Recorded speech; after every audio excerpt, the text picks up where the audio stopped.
Hello everyone, আসসালামু আলাইকুম। আজকে আমি তৈরি করব সবার প্রিয় একটি রেসিপি, সেটা হচ্ছে চটপটি। এই চটপটি ফুচকা কিন্তু সবাই পছন্দ করে। বাইরে গিয়ে খাওয়ার চেয়ে ঘরে যদি একটু ভালো করে তৈরি করি তাহলে কিন্তু সবাই পছন্দ করবে। তো আজকে আমি কিভাবে তৈরি করছি সেটা আপনাদের সাথে শেয়ার করব। তো আমি প্রথমে নিয়ে নিচ্ছি এখানে হাফ কেজির মতো ডাবলি বুট। এগুলোকে আমি 2 ঘন্টার জন্য ভিজিয়ে রাখবো। আমি খুবই সহজভাবে তৈরি করে দেখাবো কিভাবে চটপটি পাকাতে হয়। বাইরে গিয়ে কিন্তু আর খেতে ইচ্ছে করবে না, বাসায় খেতে ইচ্ছে করবে। আশা করছি রেসিপিটি আপনাদের কাছে খুবই ভালো লাগবে, আর ভালো লাগলে অবশ্যই আমার চ্যানেলটি সাবস্ক্রাইব করে রাখবেন এবং কমেন্ট করে জানাবেন। তো আমি এগুলোকে 2 ঘন্টার মতো ভিজিয়ে রেখেছিলাম। এখন আমি এগুলোকে সেদ্ধ করতে দিয়ে দিয়েছি। আমি ডাবলিগুলোতে একটু লবণ দিয়ে দিচ্ছি যেন ডাবলির ভিতরে লবণটা ঢুকে ভালো করে, এবং এখানে দিয়ে দিচ্ছি 1 চা চামচ হলুদের গুঁড়ো। পানিটা একটু পরিমাণে বেশি দিতে হবে, কারণ ডাবলিগুলো সিদ্ধ হতে কিন্তু অনেক সময় লাগে। সিদ্ধ হওয়ার পরেও যেন কিছুটা পানি থেকে যায় সেই অনুযায়ী পানিটা দিতে হবে। একটা স্ট্রেনার দিয়ে আমি ডালের খোসাগুলো উপর থেকে ফেলে দিচ্ছি। এগুলো যখন ডালটা সিদ্ধ হয়ে আসবে তখন এরকম খোসা বের হবে, তখন এরকম স্ট্রেনার দিয়ে খোসাগুলো ফেলে দিতে হবে। একটা ঢাকনা দিয়ে আমি এগুলোকে ঢেকে সেদ্ধ হওয়ার জন্য অপেক্ষা করব। এক পাশে ডাল হতে থাকবে, আরেক পাশে আমি 2টো আলু এবং 2টো ডিম সিদ্ধ বসিয়ে দিয়েছি। এগুলো আমার পরবর্তীতে কাজে লাগবে। এখানে আমি নিয়ে নিচ্ছি তেঁতুল। আমি তেঁতুলগুলোকে প্রায় 10 মিনিটের জন্য ভিজিয়ে রাখবো। এতে করে তেঁতুলগুলো নরম হবে এবং আমি এগুলোকে হাত দিয়ে চটকিয়ে তেঁতুলের পিউরিগুলো বের করে নেব।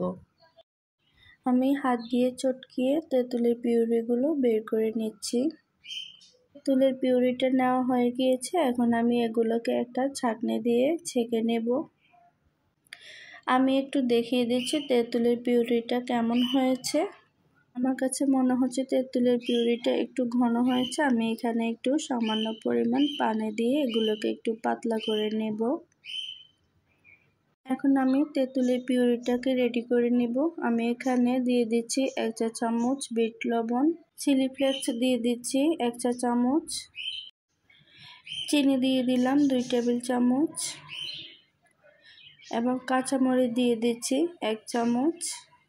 দিয়ে দিচ্ছি এখানে 1 চা চামচ চটপটির মশলা, এবং শেষে দিয়ে দিচ্ছি পরিমাণ মতো লবণ। দিয়ে আমি এগুলোকে মিশিয়ে নিচ্ছি। এই চটপটির মশলাটা কিন্তু বাইরে যে প্যাকেট মশলা পাওয়া যায় সেটাই দিয়েছি আমি এখানে। তো আমার তেঁতুলের পিউরিটা কিন্তু একবারেই রেডি হয়ে গিয়েছে। আমি এখন এটাকে একটা সাইডে রেখে দিব। এখন আমি ডাবলিগুলোর সাথে অন্যান্য উপকরণগুলো মিশিয়ে নেব। এখানে আমি আগে থেকে যে আলুটা সেদ্ধ করে রেখেছিলাম এখান থেকে কিছুটা আলু দিয়ে দিচ্ছি, চটকে দিয়েছি। এখানে আমি দিয়ে দিব হাফ টেবিল চামচ পেঁয়াজ কুচি। এরপর আমি এখানে দিয়ে দিচ্ছি চিলি ফ্লেক্স 1 চা চামচ, দিয়ে দিচ্ছি 1 চা চামচ কাঁচামরিচ,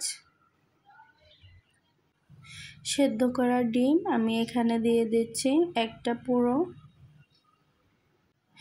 এখন আমি দিয়ে দিব 1 টেবিল চামচ চটপটির মশলা। এখানে আমি আগে থেকে যে তেঁতুলের পিউরিটি তৈরি করে রেখেছি সেখান থেকে আমি কিছুটা দিয়ে দিব, সবগুলো দেব না, তো আপনারা আপনাদের পছন্দ অনুযায়ী দিবেন। এবার দিয়ে দিচ্ছি ধনিয়া পাতা কুচি।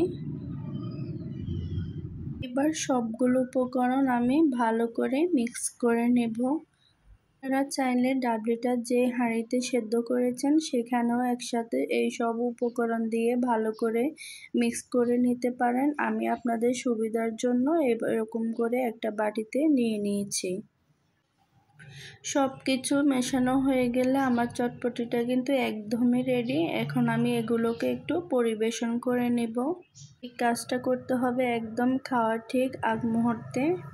প্রথমে চটপটির উপরে দিয়ে দিচ্ছি শসা কুচি, কিছুটা চিলি ফ্লেক্স দিয়ে দিচ্ছি। ঝালটা আপনারা আপনাদের পছন্দ অনুযায়ী দিবেন, কম বেশি বাড়িয়ে কমিয়ে। এরপর আমি একটা ডিমকে ভালো করে জুড়ি করে নিয়েছি, সেখান থেকে কিছুটা দিয়ে দিচ্ছি। এরপরে দিয়ে দিচ্ছি ধনেপাতা কুচি। কয়েকটা পুচকা আমি এখানে একটু ভেঙে দিয়ে দিচ্ছি উপরে। তো আমার আজকের এই রেসিপিটি কেমন হয়েছে অবশ্যই কমেন্ট করে জানাবেন। যদি ভালো লেগে থাকে অবশ্যই আমার চ্যানেলটি সাবস্ক্রাইব করে রাখবেন। সবাই ভালো থাকবেন। আল্লাহ হাফেজ।